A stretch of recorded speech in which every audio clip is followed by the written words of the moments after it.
GLP-1টা কিন্তু আমরা জানি অনেক সময় ইনজেক্টেবলও অনেকে নিয়ে থাকেন। তো এটার আসলে কোনো পার্শ্ব প্রতিক্রিয়া আছে কিনা, বা আমি কখন বুঝবো যে হ্যাঁ আমার এখন যে ওজনটা এই ওজনের জন্য আমাকে GLP-1 ওষুধটা নিতেই হবে। আর কারণ অনেকেই কিন্তু একটু অতিরিক্ত ওজনের অধিকারী হয়ে থাকেন, কিন্তু সব ওজন কিন্তু তার জন্য ঝুঁকিপূর্ণ না। তাহলে কখন বুঝবো যে এখন আমার GLP-1 এই ওষুধটা নিলে আমার জন্য ভালো হয়? জি, আমরা জানি ওজন কমার জন্য তো অবশ্যই লাইফস্টাইল মডিফিকেশন করতে হবে।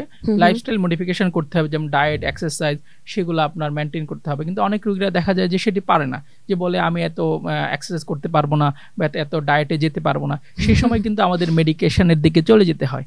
আর আপনি বলেছেন যে কখন আমরা GLP-1 এর দিকে যাব, BMI বলে একটি টার্ম আছে, আপনি জানেন এবং রোগীরাও জানে অনেকে।